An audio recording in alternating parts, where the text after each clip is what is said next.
Disculpe, ¿hay algún problema, oficial? ¿Puedo ver su pase de tránsito y alguna identificación, señor? Solo estaba sentado aquí en mis asuntos.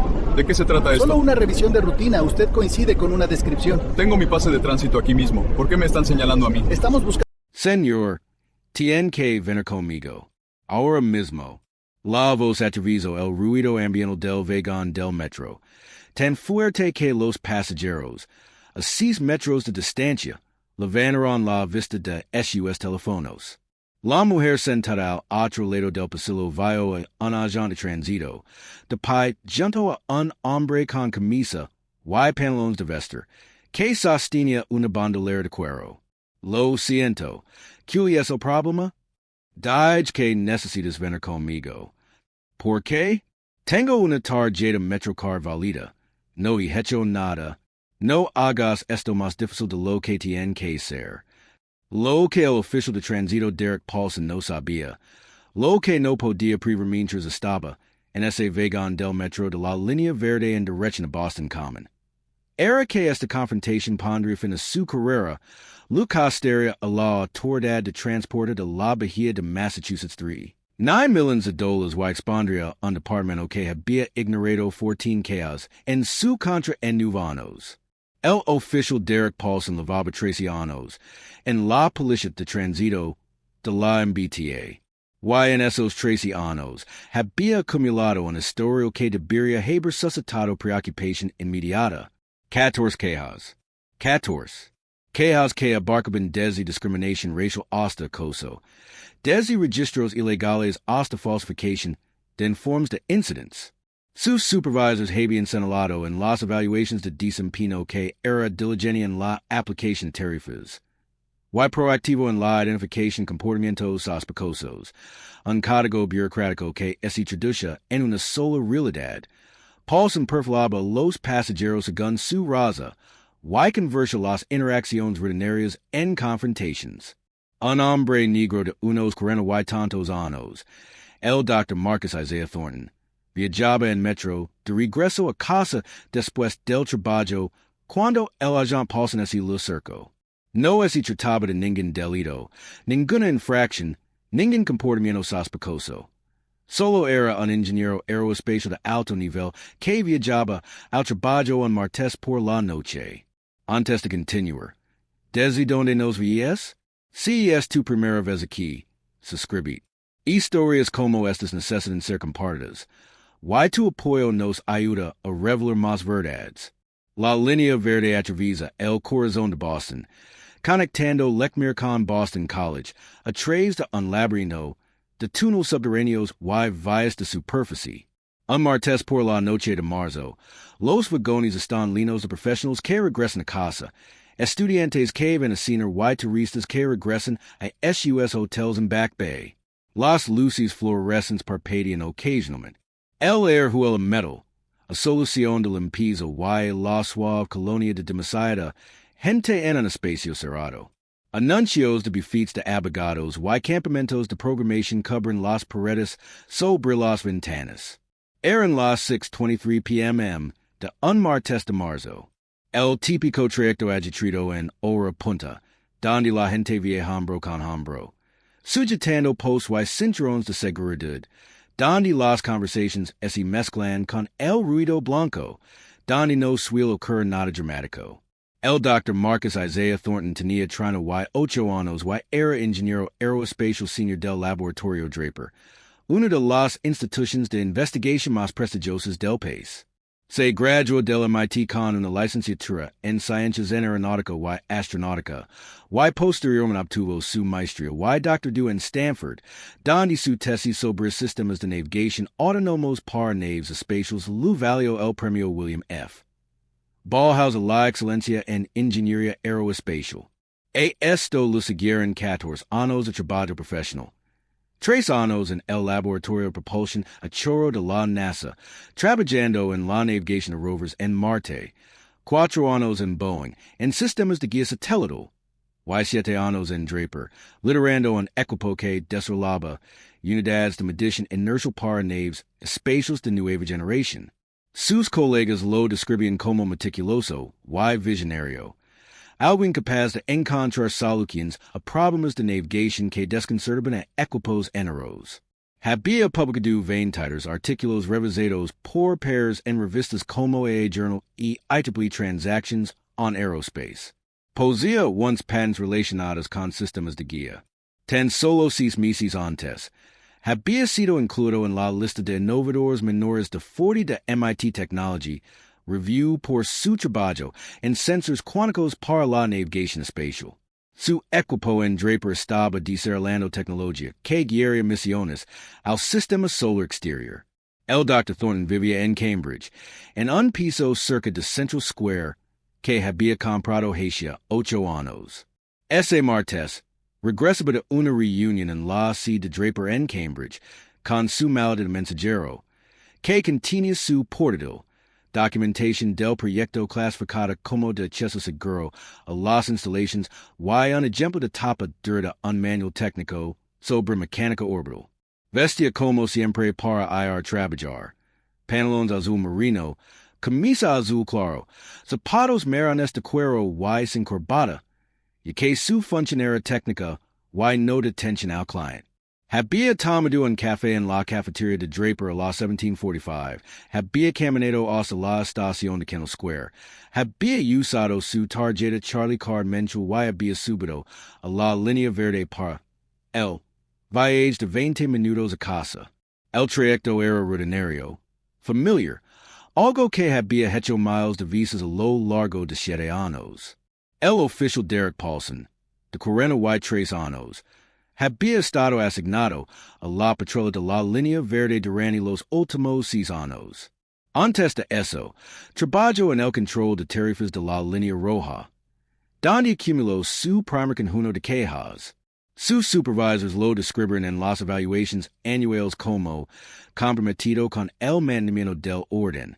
Y señalan que demuestra una gran iniciativa para abordar posibles problemas de seguridad. Phrases que ocultan un patrón de ataques desproporcionados contra pasajeros negros y latinos. Las denuncias contra Paulson pintaron un panorama incriminatorio. En 2014, detuvo a un estudiante universitario negro durante 30 minutos, exigiendo una prueba de su condición de estudiante a pesar de tener un pase de metro válido, alegando que el estudiante parecía nervioso. Se lo asignó capacitación. En 2016, revisó el bolso de una mujer dominicana sin su consentimiento, insistiendo en haber visto movimientos sospechosos, y solo encontró comestibles. Se admitió la denuncia y ese lo asignó capacitación adicional. En 2018, detuvo a un empresario negro de Traja, preguntándoles a lo habían robado su pase mensual porque no coincidía con su perfil. Una declaración que los testigos relataron textualmente.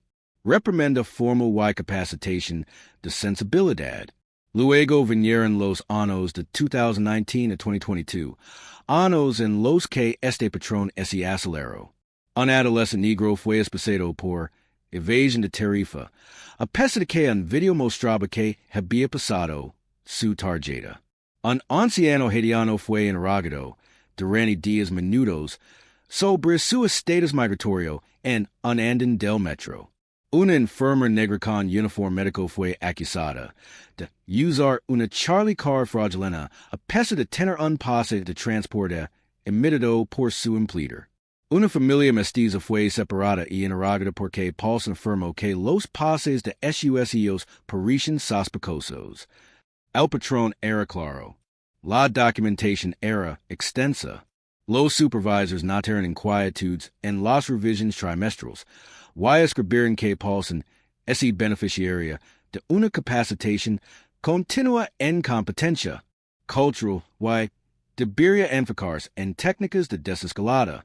Pero de alguna manera, Derek Paulson permaneció patrullando, permaneció en los vagones del metro, permaneció en una posición donde sus prejuicios podían manifestarse en acoso, registros y humiliación pública. Esas notas sobre la participación comunitaria y la concienciación sobre los prejuicios nunca se tradujeron en consecuencias significativas. Completó las sesiones de capacitación, firmó los formularios de reconocimiento y regreso a la línea verde, donde los mismos patrones persistieron. A las 1819, ese recibió una llamada a la central de la policía de tránsito. La voz era cortante, anónima, filtrada a través de la línea de denuncias de la autoridad de tránsito. Hey, un hombre negro en la línea verde, en un vagón que viaja el este, París fuera de lugar, leva una bolsa cara, no deja de mirar su alrededor, podría estar vigilando el vagón. El despachador transmitió la información a los oficiales de patrulla. El oficial Paulson, de pie en el andén de la Estación Hines Convention Center, escuchó la llamada y subió al siguiente tren en dirección este. En su mente, este era precisamente el tipo de vigilancia que lo hacía efectivo. Fuera de lugar, maletín caro, mirando a su alrededor. Hombre negro en la línea verde en hora punta. Esta era su especialidad. El Dr. Thornton estaba cenando casi en el centro del vagón del metro, con su bandolera en el regazo, revisando sus correos electrónicos en su teléfono. Lavaba su credencial de seguridad de Draper colgada del cuello, claramente visible, con su foto y la inscripción Laboratorio Draper. Acceso seguro, impresa debajo del logotipo de la empresa. Su Charlie Card estaba en su cartera, en el bolsillo delantero. Su postura era relajada, la de alguien que había hecho este trayecto miles de veces sin incidents. Estaba leyendo un correo electrónico de un colega sobre una reunión programada para el jueves. Tenía todo el derecho legal de estar allí, no estaba violando ninguna norma, ninguna ley. Y no hacía nada que pudiera llamar la atención de alguien que actuara sin prejuicios. Pero el agente Paulson vio algo diferente. Vio a un hombre negro con ropa informal y un costoso bolso de cuero en un vagón de metro lino de profesionales blancos. En su experiencia, maldita por años de prejuicios desenfrenados, esa combinación significa que algo no encajaba. ¿Crees que los agentes de tránsito deberían estar obligados a observar las infracciones antes de confrontar a los pasajeros? Deja tu respuesta abajo. El enfrentamiento comenzó con Paulson avanzando por el coche, con la mano puesta en el cinturón de seguridad, en esa postura amenazante y despreocupada diseñada para proyectar autoridad. Se detuvo justo frente al Dr. Thornton, colocándose de forma que el ingeniero tuviera que levantar la vista. Señor, tiene que venir conmigo. Ahora mismo. El Dr. Thornton levantó la vista de su teléfono. La confusión se reflejaba en su rostro. Disculpe, ¿cuál es el problema? Dije que necesitas venir conmigo. ¿Por qué? Tengo una tarjeta MetroCard válida. No he hecho nada malo. Paulson entrecerró los ojos. Recibimos un reporte de actividad sospechosa. Necesito ver su pago y su identificación. El Dr. Thornton metió la mano lentamente en el bolsillo, sacó la billetera y mostró su tarjeta Charlie Card. Este es mi pase mensual. Lo pagué en Kendall Square hace 20 minutos. Paulson la miró durante unos 2 segundos. Eso no prueba nada. Cualquiera puede coger una carta descartada. Y es un pase mensual registrado, vinculado a mi nombre y tarjeta de crédito. Puedes verificarlo en tu sistema. Necesito ver una identificación. El Dr. Thornton sacó su licencia de conducir y su placa de seguridad de Draper, mostrándolas en alto. Aquí está mi licencia y mis credentials laborales. Soy ingeniero senior en el laboratorio Draper. Uso esta línea todos los días. Paulson miró las credentials con evidente escepticismo. Draper, ¿qué haces ahí? Soy ingeniero aeroespacial. Lidero un equipo de sistemas de guiado. Cierto. La palabra resumaba incredulidad. Cualquiera puede conseguir una placa falsa. Esta no es una placa falsa. Y es una credencial de seguridad emitida por uno de los laboratorios de investigación más confidenciales del país. Puede llamar seguridad de Draper SIDC verificarla. No me importa si dices que trabajas para la NASA. Necesito que me acompañes al interrogatorio. Los pasajeros a su alrededor habían empezado a prestar atención. Una mujer de unos 40 años habló. Official, le mostro sus credentials y su pase. ¿Cuál es el problema?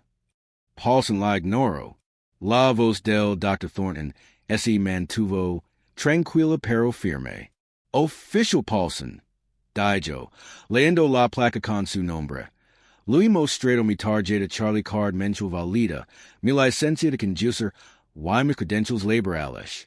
No he infringido ninguna ley. Con que autoridad legal me detiene. Se lo reporto como sospechoso. Eso me da autoridad para investigar. ¿Suspectas de qué? De viajar en metro? De leer correos? De existir siendo negro? El rostro de Paulson es endurecido. No hagas que esto se cuestión de raza. Entonces, da game que le he infringido. Cite el estatuto o reglamento específico de la MBTA que he violado. El sujeto se niega a cooperar. Dijo Paulson por la radio, llorandos ligeramente. Se necesitan refuerzos en la línea verde en dirección este, cerca de la calle Arlington. Un hombre de 20 años, de pie cerca de la puerta, sacó su teléfono y empezó a grabar. Te lo mostro todo. No hizo nada. Otra pasajera, una mujer blanca mayor intervino. Esto es ridículo. Digan ese hombre en paz. Paulson los ignoró a ambos, con la atención fija en el Dr. Thornton, con esa visión de túnel que creo sesgo cuando se consolida en certeza. Aquí es donde las suposiciones se vuelven impenetrables, donde la idea de que un hombre negro no puede ser ingeniero aeroespacial senior en un laboratorio clasificado en la evidencia física credentials, pases mensuales y vestimenta profesional. El tren llegó a la estación de Arlington Street. Las puertas se abrieron. Paulson señaló el andén. Agente, ahora, no me voy a casa. No he hecho nada malo. Entonces te eliminaré. Paulson extendió la mano para agarrar el brazo del Dr. Thornton. El ingeniero se apartó. No me toque. No me estoy resistiendo, pero estoy ejerciendo mi derecho a la cuarta enmienda contra la detención ilegal. Dos agentes de tránsito más apresaron en el andén cuando las puertas empezaban a cerrarse. Paulson sostuvo la puerta.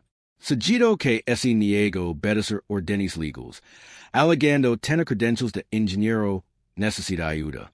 La sargento Linda Kowalski llegó al andén a las 18:31. 8 minutos después de lo que debería haber sido un encuentro sin interacción.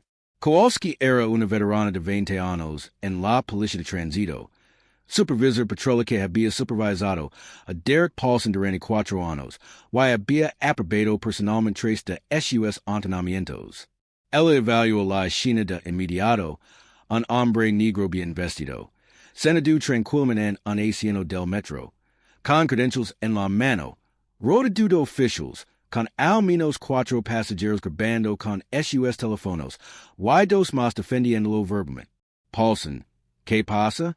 En forma persona sospechosa, el sujeto se negó a proporcionar una identificación adecuada. Y se puso argumentativo. El Dr. Thornton volvió a levantar sus credentials.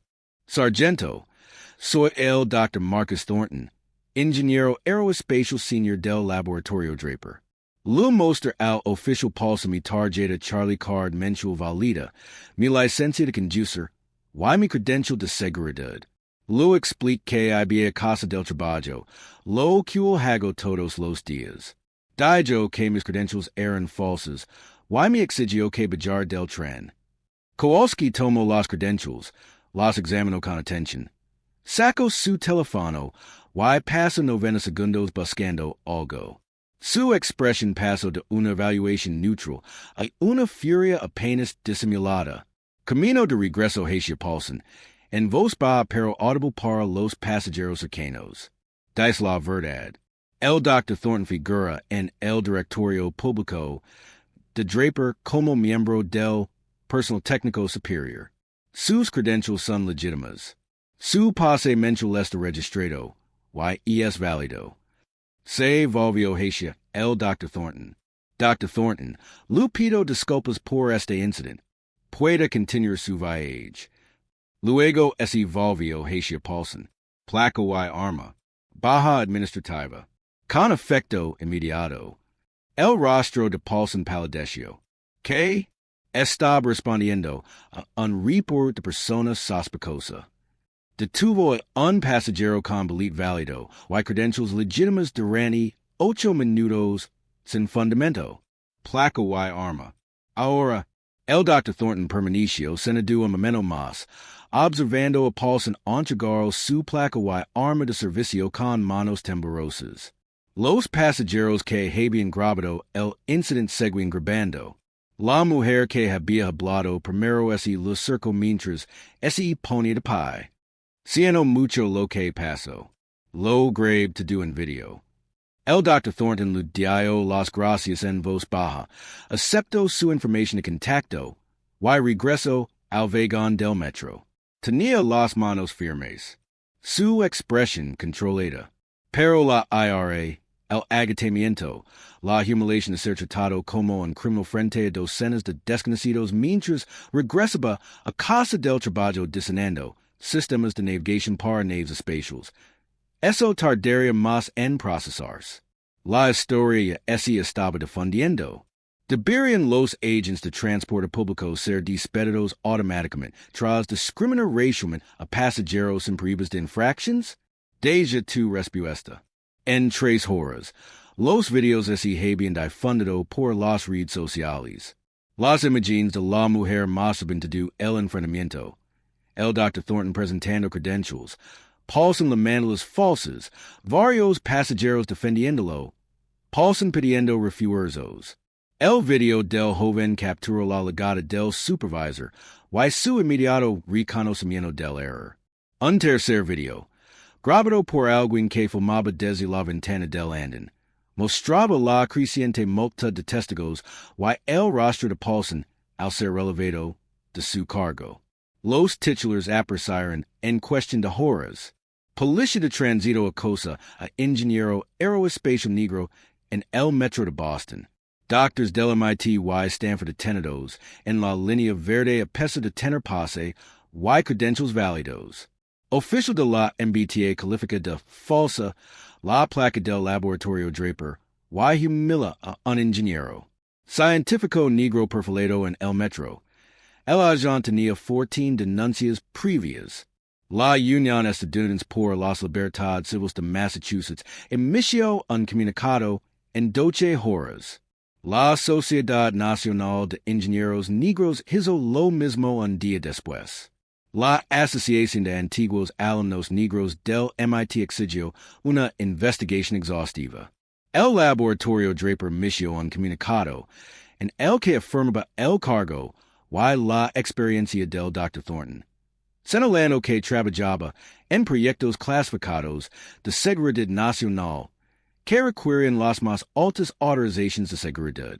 La NAACP de Boston exigió el despido del agente Paulson y la revisión de todos los registros de quejas de la policía de tránsito. El Boston Globe publicó un artículo en portada que documentaba el historial de quejas de Paulson, información que fuentes internas filtraron en 24 horas. Un grupo de defensa de los usuarios del transporte público recopiló testimonios de otras 7 personas de color que habían sido detenidas por Paulson en incidentes que nunca derivaron en quejas formales. Abogados de derechos civiles contactaron al Dr. Thornton esa misma noche. La demanda se presentó 6 semanas después en el Tribunal de Distrito de los Estados Unidos para el Distrito de Massachusetts, nombrando como acusados al agente Derek Paulson, a la sargento Linda Kowalski, al jefe de la policía de tránsito Kenneth Morrison y a la autoridad de transporte de la Bahía de Massachusetts. La denuncia detalla 7 reclamos específicos: detención ilegal sin sospecha razonable o causa probable, Perfil racial y discrimination bajo la cláusula de igual protección de la decimocuarta enmienda, violation de las protecciones de la cuarta enmienda contra registros y incautaciones irrazonables, violation de la ley de derechos civiles de Massachusetts, infligir intentional angustia emotional, no entrenar y supervisor adecuadamente al oficial paulson a pesar del historial de denuncias. Documented due y indiferencia deliberada ante un patrón de violations constitucionales que abarcan nuvanos. Los abogados de la MBTA revisan las pruebas durante los meses siguientes. Observan los videos desde múltiples ángulos. Leerán las declaraciones de los testigos de los pasajeros que habían defendido al Dr. Thornton. Examinarán SUS credentials, indudablemente legítimas. SUS registros mensuales de Charlie Carr que mostraban SUS desplazamientos diarios. Su verificación de empleo de Draper, que confirmaba su puesto de alto nivel en proyectos clasificados. Revisaron el expediente de Paulson con SUS 14 quejas a lo largo de 9 años.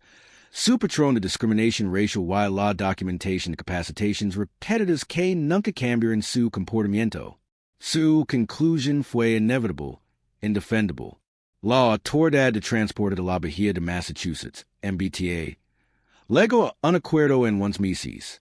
La cifra exacta, 9 millones de dólares pagados al Dr. Marcus Isaiah Thornton, uno de los acuerdos más cuantiosos en la historia de la MBTA por detención ilegal. El acuerdo incluía disposiciones adicionales. La MBTA implementaría una capacitación obligatoria sobre discriminación con evaluaciones trimestrales, establecería una junta independiente de revisión de quejas civiles y instalaría cámaras corporales en todos los agentes de la policía de tránsito en un plazo de 15 meses. El oficial Derek Paulson fue despedido 9 semanas después del incidente. La carta de despido, cuyas partes se hicieron públicas durante el proceso de descubrimiento de pruebas de la demanda, declaraba. El oficial Paulson detuvo a un pasajero sin justificación legal, a pesar de haber mostrado un pago válido de la tarifa y una identificación válida. Esta detención violó las protecciones constitucionales y la política departamental. A pesar de 14 quejas previas y múltiples capacitaciones sobre la discriminación y la escalada indebida, el oficial Paulson demostró un patrón persistente de aplicación de la ley discriminatoria y una incapacidad para desempeñar SUS funciones de manera acorde con los requisitos constitucionales y la confianza de la comunidad. Se le rescinde el contrato de trabajo de inmediato, con efecto a partir del 31 de mayo. Su nombre fue incluido en el Índice Nacional de Desertificación, lo que lo impidió ser recontratado en las fuerzas del orden en cualquier parte del país. Su carrera policial llegó a su fin a los 43 años. El sindicato de la Policía de Tránsito presentó inicialmente una queja impugnando el despido, pero la retiró tras revisar las pruebas en video y el extenso historial de quejas de Paulson. Paulson emitió una breve declaración a través de su abogado. Lamento el incidente con el Dr. Thornton y reconozco que mi enfoque fue inapropiado. Acepto las consecuencias. La declaración fue breve, legalmente desinhibida y profundamente inadecuada. La verdadera pregunta es, ¿qué cambia ahora? ¿Acaso las agencias de transporte finalmente destituyen a SUS agents tras 4 quejas sostenidas en lugar de 14? Intervienen finalmente los supervisors cuando surgen patrones, en lugar de asignar módulos de capacitación que los agents company ignoran? Reconocimos finalmente que la incomodidad que sienten algunas personas al ver profesionales negros en espacios públicos es un problema que deben abordar. No una justificación para las llamadas al 911 y las detenciones policiales. ¿Por qué así no arreglamos los sistemas que mantienen a Derek Paulson patrulando durante 9 años a pesar de 14 quejas? Así no abordamos la cultura que ve a un ingeniero aeroespacial senior y asume la criminalidad. Entonces solo estaremos esperando el próximo vagón del metro, el próximo oficial, la próxima víctima cuyas credentials no serán suficientes. El próximo video viral. Comencé cree que esto debería ser ley. Qualquer agente tránsito con más de tres denuncias confirmadas por discriminación racial en un plazo de 5 años se enfrenta al despido automático y la desertificación. Que la discriminación sea costosa y las carreras profesionales cortas. YSI crees que esas historias necesitan ser contadas. SI crees que la responsabilidad comienza con la conciencia y el cambio comienza con la prisión. Entonces presiona el botón de suscripción porque no nos detendremos. Seguiremos denunciando estos patrones. Seguiremos exigiendo mejoras. Seguiremos luchando por cada persona que merece usar el transporte público, estar en espacios públicos y viajar a casa desde el trabajo sin ser criminalizada por el color de su piel. No se trata solo de un agente de transporte, un vagón de metro o un ingeniero aeroespacial. Se trata de todos nosotros y del mundo que estamos dispuestos a aceptar.